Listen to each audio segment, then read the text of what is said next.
Alam mo ba? Simbolo na ng Halloween o undas ang pumpkin sa mga pelikula hanggang sa mga dekorasyon at mga trick-or-treat baskets. Kadalasan itong may ukit na muka at nilalagyan ito ng kandila sa loob para magliwanag sa gabi. Pero, alam mo ba na hindi talaga pumpkin ang simbolo ng Halloween noon? Sa bansang Ireland, kung saan nagsimula ang Halloween 2,000 taon na ang nakakaraan, ginamit nilang simbolismo ay mga turnip o singkamas. Hindi pa kasi noon na ipapakilala ang mga pumpkin sa Europa at mas madaling paramihin ang mga singkamas sa Ireland.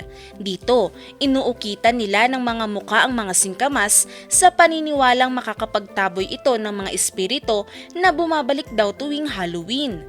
Mas nakilala lamang ang pumpkin dahil sa mga kwento at haka-haka tungkol sa Jack-o'-lantern. Ang kwento ni Jack ay tungkol sa panlilinlang niya sa demonyo.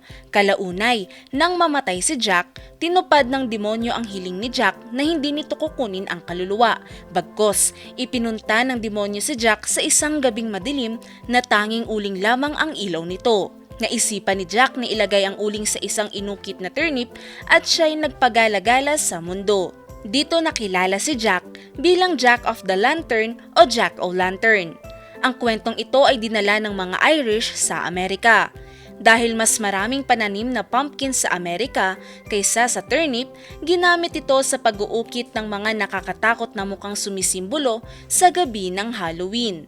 Ayon sa mga historian at cultural studies expert, ang Halloween ay nagiging paraan para sa mga tao na maipakita ang kanilang takot at paniniwala sa mga espiritu at mga nilalang na hindi nakikita. Sinasabi na ang Jack-o'-lantern ay ginagamit upang takutin ang mga espiritu ng mga taong hindi mapakali at naniniwala ang mga tao noon na ang mga ito ay makatutulong para sa kanilang kaligtasan sa gabi ng Halloween.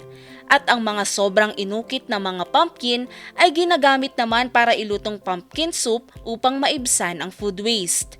Sa Pilipinas, hindi tradisyonal na simbolo ang pumpkin sa Halloween. Ang Halloween kasi sa ating bansa ay mas kilala bilang undas o araw ng mga patay na may mas mataimtim na nakabase sa paniniwala ng simbahang Katolika.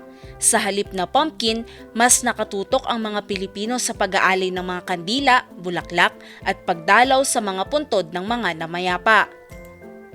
Bagamat nagiging popular na ang paggamit ng mga pumpkin bilang palamuti dahil na rin sa impluwensya ng media at western culture, ang Halloween sa Pilipinas ay nakatuon sa pagpapakita ng paggalang at pag-alala sa mga mahal nating yumauna.